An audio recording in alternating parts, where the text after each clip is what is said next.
Good evening, everyone, and welcome to today's Leadership Satsang. I'm your leadership coach, Yukti Kapoor Mehandiratta, welcoming you to this very deep and profound discussion, which might have a little bit of a religious connotation, but let me warn you, this has nothing to do with religion. Whenever we talk about philosophies of life, we often kind of keep it aside for another day, thinking, oh God, this is all philosophy, it all sounds good, it's all written in the holy books and scriptures were too old, and today's modern time is different, and all the learnings from that era do not apply into this era. Or a part of us might feel this is to do with Hindu philosophy, but I belong to another religion, so it doesn't apply to me. And all these are nothing but arguments that the mind creates to stop you from learning what you must learn.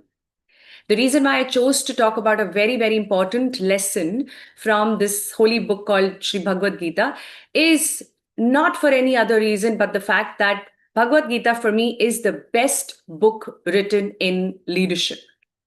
If you understand the real essence of it, you do not need to read any other book. You will not find yourself struggling with the challenges that you're facing, not only as a leader, but also as an individual in your own multiple roles that you play in life. How I wish I had learned this earlier, understood this earlier. In fact, I started reading Bhagavad Gita when I was all of 7 years. My dadi, my grandma, used to take me to temples very, very often. I was a known face in the temples, and I had memorized a lot of shloks. A lot. I had by hearted a lot of shloks. And ask me now, and I don't remember much of it at all. But at that time, I was kind of a lead singer. Can you imagine this little kid sitting in a satsang and singing out loud through her lungs? And she has memorized all these mantras, all the shlokas, bhajans. And that's what I did a lot of with my dadi. And with time, your mind takes over and you think you know more, you know better, and you start creating distance from that core, that very natural pull I had towards spirituality faded because a lot of other distractions took over. And then sometime later in life, I again went back into it. I was again pulled into the spiritual space, mostly Gita. And I felt like I need to make an attempt to read the book. And by then, I had proven to myself that Sanskrit is one of my subjects. I was a topper in Sanskrit. And before you stretch this any further and extrapolate it into anything else, let me tell you, Sanskrit was the only subject I topped in ever. I was not so bad in other subjects, but Sanskrit was like right at the top of the list. And that's also because my Masi was a Sanskrit teacher. She kept me a year ahead in terms of my preparation for the exams, and all that helped, right? And I love the language. And that made me feel that maybe if I make an attempt to read Gita today, I won't just memorize shloks, I might even understand the meaning of it. So I started reading the shloks, and it didn't make sense to me. I argued it left, right, and center. So I said, okay, maybe I'm not getting the right meaning of these shloks. So why don't I pick up Gita Sar? Okay, Gita Sar is the summary of what is written in Gita. And so I went through just the Sar, just the summary.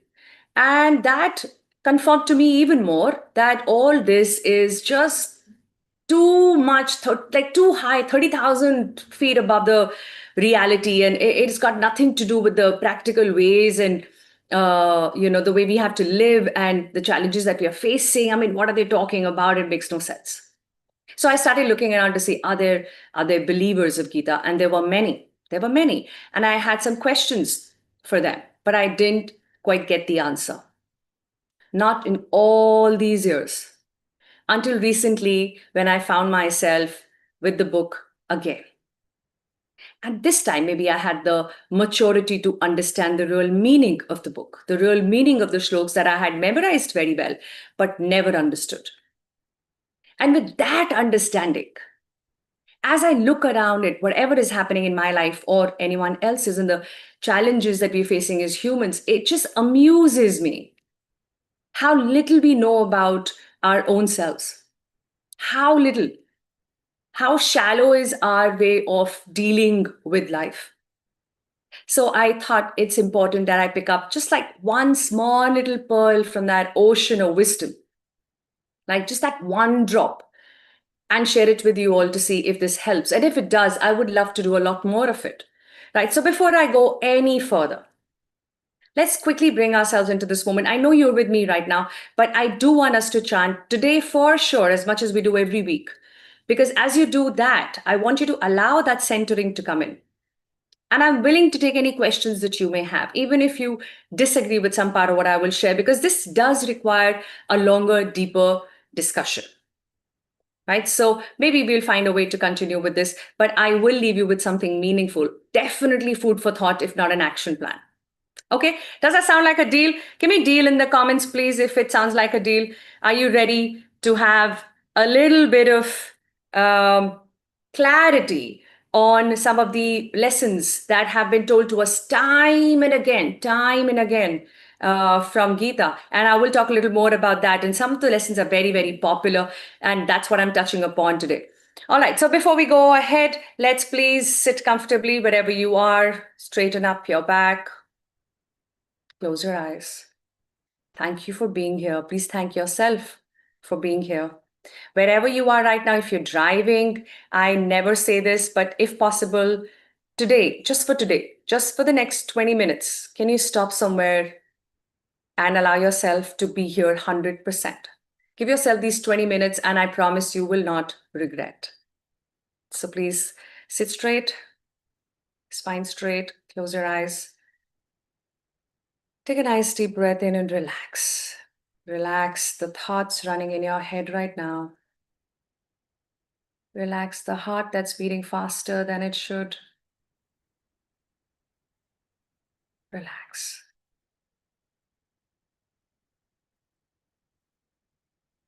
And notice your breath. Please notice as you breathe in and out.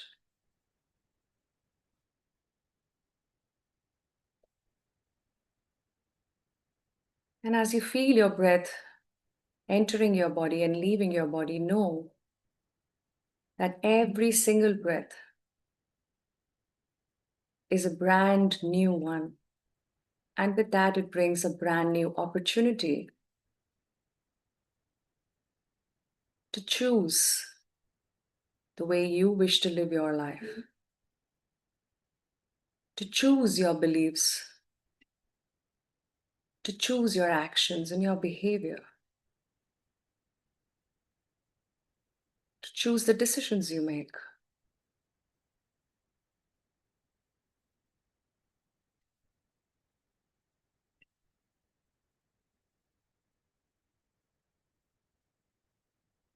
Take a nice deep breath in, and let's prepare ourselves to chant Om 5 times.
Shanti, Shanti. Shanti.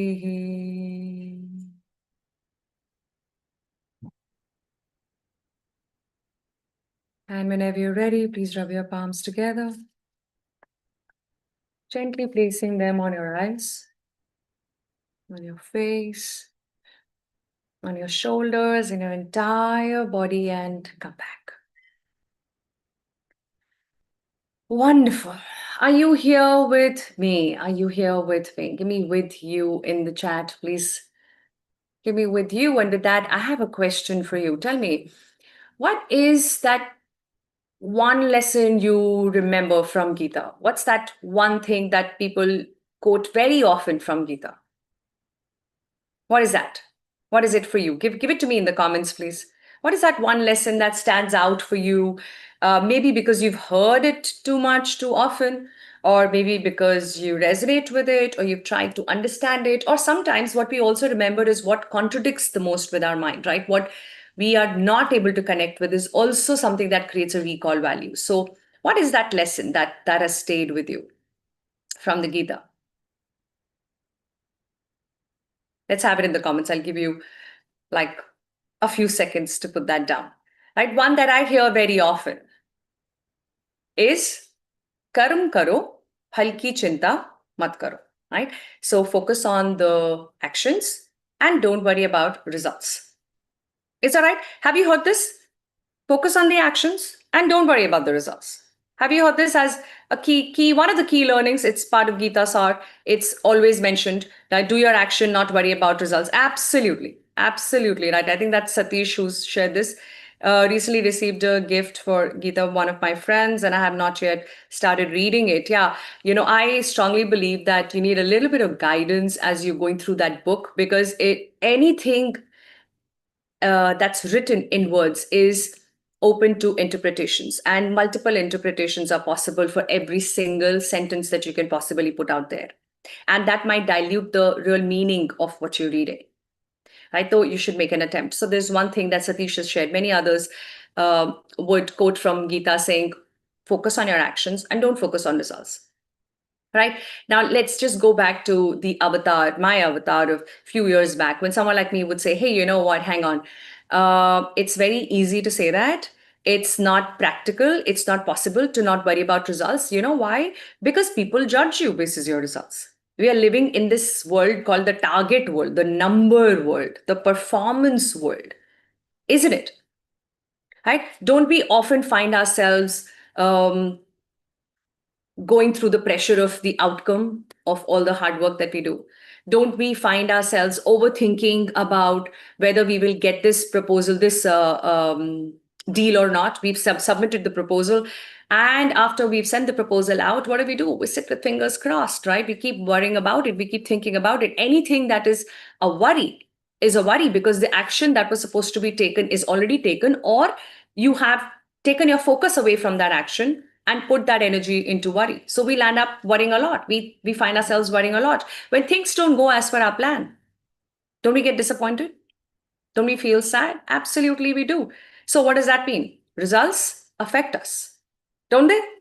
Give me agree in the chat. Let's have a very open discussion, guys. And trust me, I would not bring out anything unless I'm a believer of it. And I don't kind of believe in things as quickly. I have a very analytical mind. And as much as it could be your strength, it can also come in the way sometimes.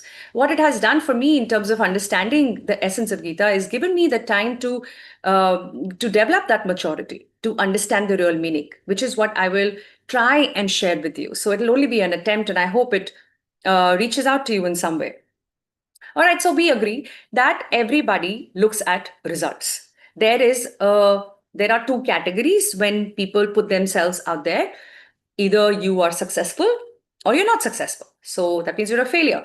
Now, what do? We don't just worry about results. We also attach our identity with it, right?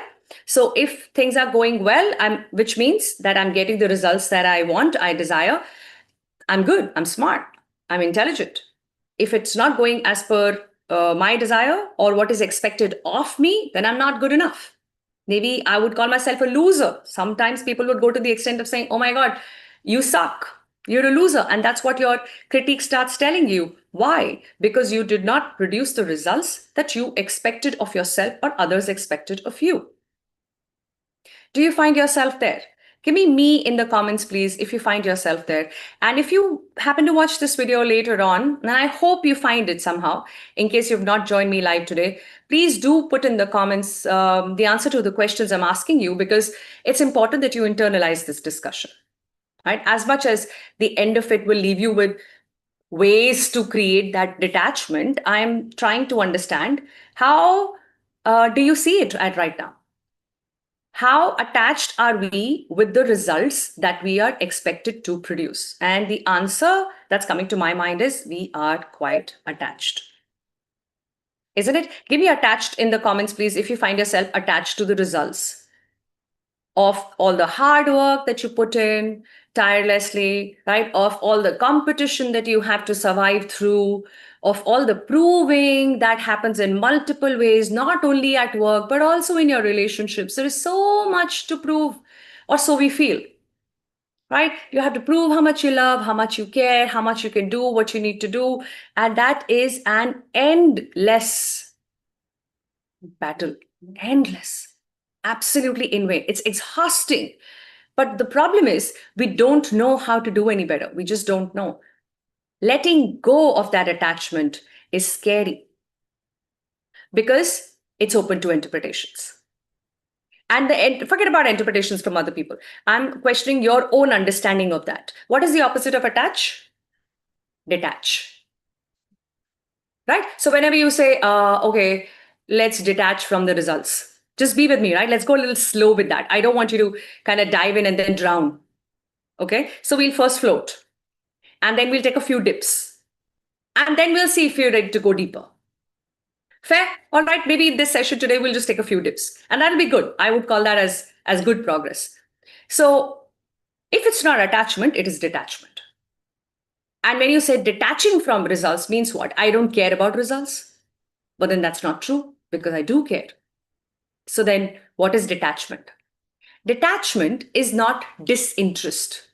Okay, a lot of people misunderstand detachment to be disinterest. Okay, I'm detached from this person, so I'm not interested in what happens to this person. I'm detached from the results, which means I don't care about this particular action. Absolutely wrong. That's where we go wrong. And then once you take the first step in the wrong direction, where do you land? At a wrong place, right? So this is where you need to bring in some correction. Detachment is when you deeply care about the action.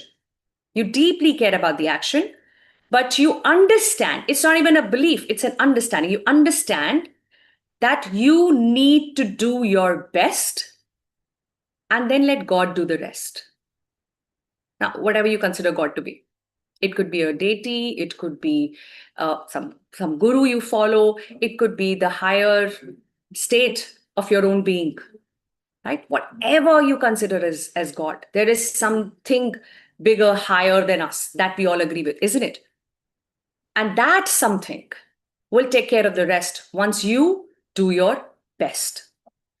Now, does that mean that you can be complacent?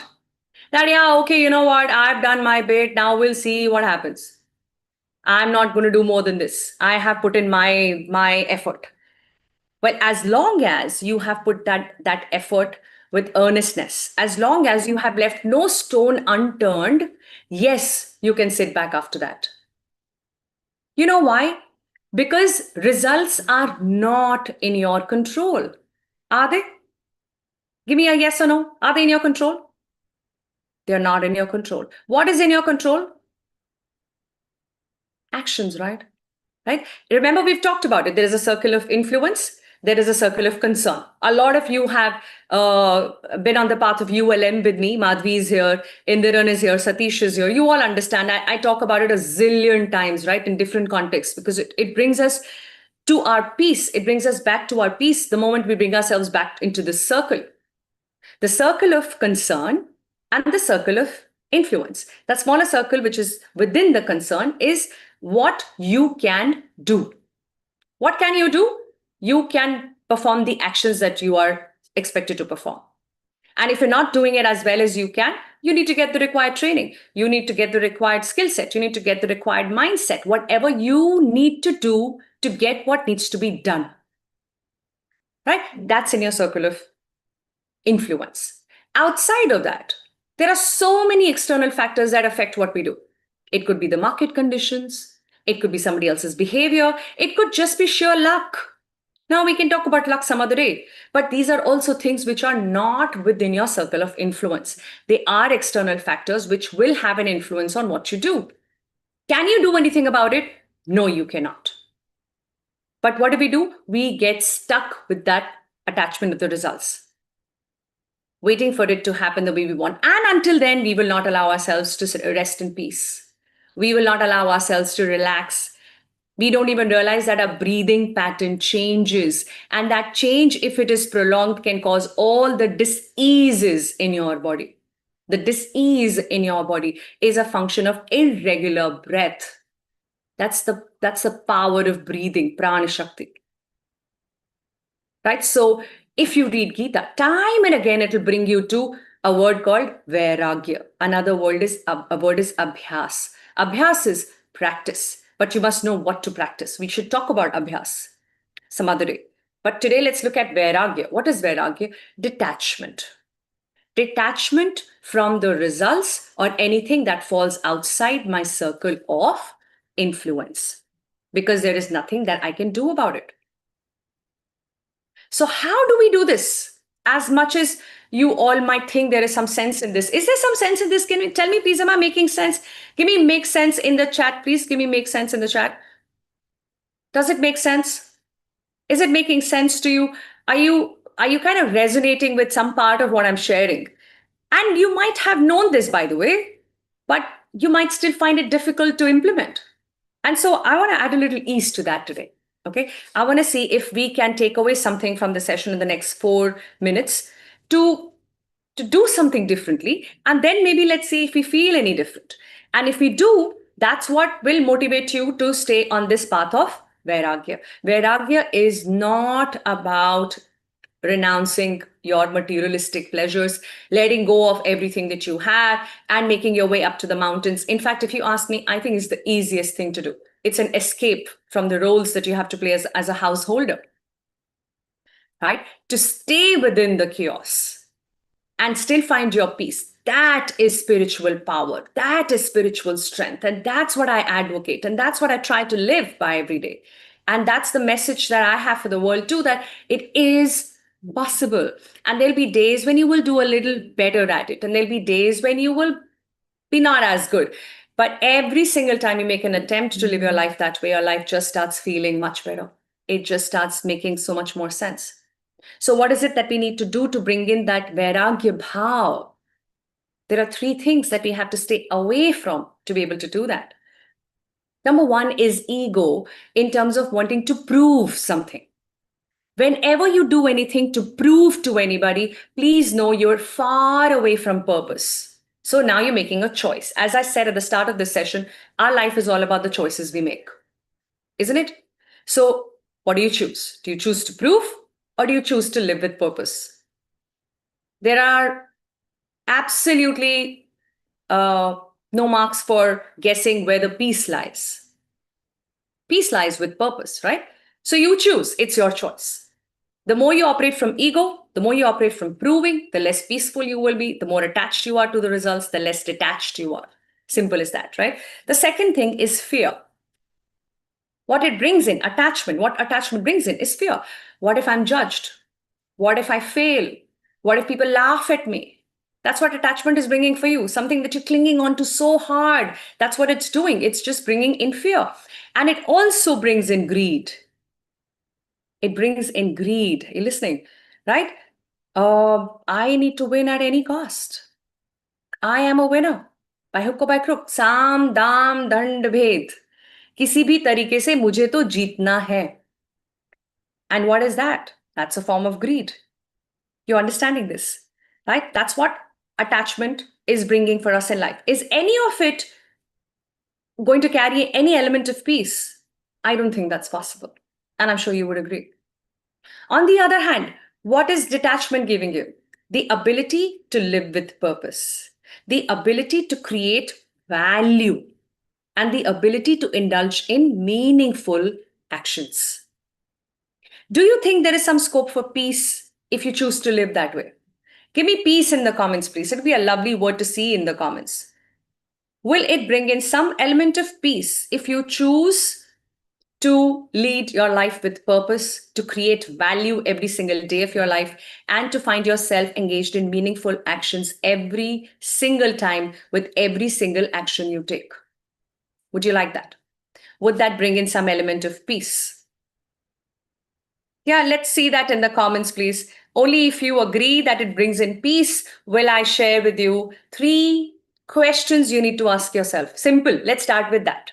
Like I said, we have to go much deeper into this space. I have barely scratched the surface on this topic, but I'm glad you're here and you're listening. And thank you so much for doing that. I want you to make a start. Take this one tiny step in this direction today, right? So 3 questions I want you to ask yourself to just keep a check on whether you are engaging with your ego again or not. Are you leading with fear again or not? Right? Are you getting stuck with asking for more, and that greed is taking over you or not? So just to keep a check on that, and then vairagya will come in. It's a bhav. Remember, it's a bhav. So the more you do, the better you get with it. The easier it gets for you. So the first thing is, whenever you take any action, ask yourself, what is my intention of doing this action? Why am I doing this? Am I doing this to prove? Am I doing this to please? Or am I doing this because it's aligned to my purpose?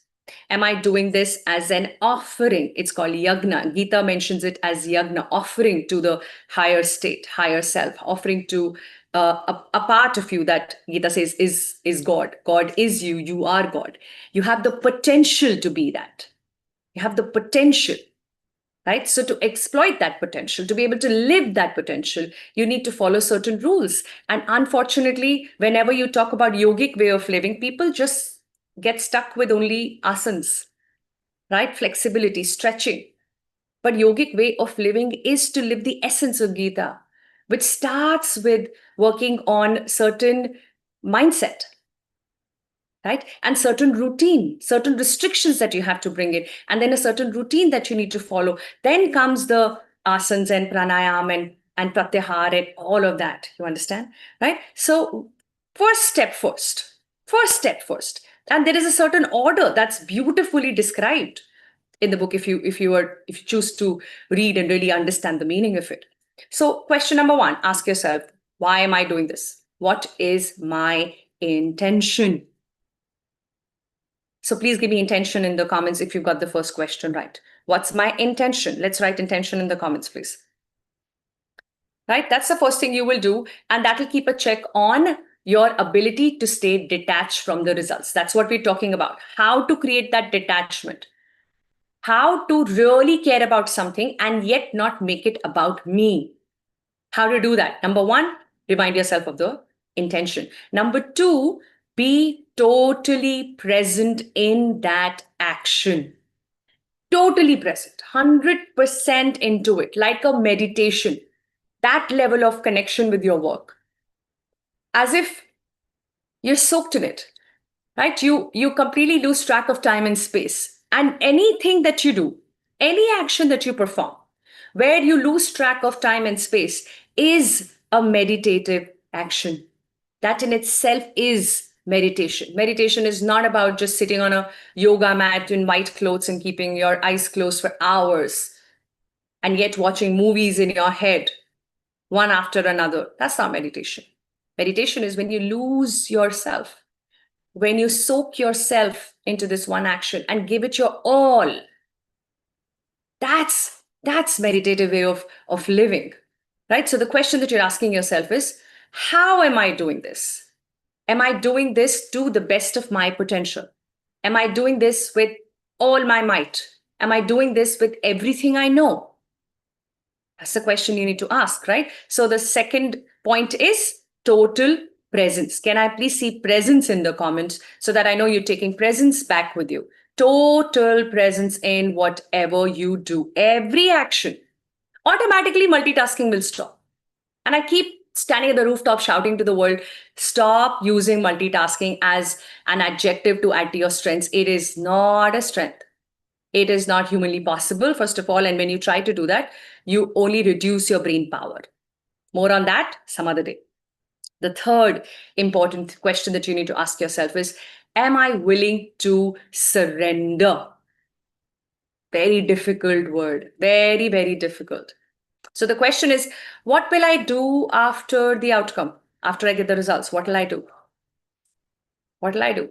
I put in my 100%, and then I'm going to get some results out of this. Either my boss will appreciate, or my boss will behave like I did nothing again and will not recognize me again, or someone else might take the credit for it again. And if that happens, what will I do? That's a question to ask yourself, right? Initially. Eventually, you would not feel the need for it. But yeah, initially, I would like you to consider this question. And then a part of you might say, hey, you know what? If it goes to my favor, well, I'm going to celebrate. And you should. Absolutely, you should. And if it doesn't, I'm going to be disappointed. Let's face it. But I'm quickly going to get on to the next level of thinking, which is to see, what's my learning from this? My learning is not equal to my fault. Another misconception that we have. The moment we talk about sit and learn from your mistakes, we think, oh, so my mistake, huh? It's always my mistake, huh? It's not about that. It's not my mistake, your mistake. See, here comes the ego again. It's about a situation that took place, an action that you indulged in, and a result that you got. Because every action has a reaction. There'll be a certain result to what you're doing. Now, that result might be a desired result or might not be a desired result. So if it's not desired, then there is something that I need to do differently with the action. Simple. That's the question I'm asking myself. What do I learn from the effort and the attempt that I made towards this action this time? And what can I do differently? Because until I do something differently, I can't expect different results. Simple. Another something we have heard, but we haven't yet put these pieces together. We see them as standalone, profound statements, gyan as we might call it. And so we see it far away from reality. But trust me, your reality can be designed to whatever you want it to be. And if you want it to be closer to peace, it's a choice that you make. The choice of questioning your intentions, the choice of being in the present moment with every action you take, and the choice of surrendering after you do your best, letting God do the rest, letting that higher power around do the rest. And that might not always be aligned to your plans. But let me tell you, a lot of times in my life when things have not gone as per my plans, I have only looked back and thanked God for it. Because God's plan was almost always better than mine. In fact, always better than mine. Finding my calling in coaching was another plan that God had for me. I had many other plans. At one point, I wanted to become an engineer. And then I went through those entrance exams and that frightened the hell out of me. And I said, oh my God, if this is just at the entrance level, I don't know what's in store. Right. So thank God it didn't work out for me. And then I picked up mathematics and I realized after bachelor's that master's is not my thing. And then I wanted to get into modeling and somehow that did not work out, beyond a point. And then I started with another career with banking where there were certain other challenges. So whatever we think is the best for us, our job is to give our best to it. Did I get good results from that effort I put in my job at the banks? Absolutely, yes. I think the pace at which I progressed was unusual, right? Was really good. I mean, I was an A-starer in the bank. And that kind of brought me to a point where I felt that I could do my job with my eyes closed. I had learned it so well. And I had done it for enough time to feel that it wasn't as exciting. And so that was my reason to look out for something else. But the long story short, what I'm trying to tell you is whatever I thought were the possible options, none of those options really worked out. And what worked out was not even an option. And I can't thank my stars enough for bringing me to where I am right now. And now as I look back, I see everything that I've gone through, all my success and failures, especially my failures, were all designed to bring me here to this point where I can happily say that I'm so fulfilled in every moment of my life that if this were to be the last one, I have absolutely no guilt. Absolutely not. It is so complete in itself. I'm not sure if there are too many people out there who can say that.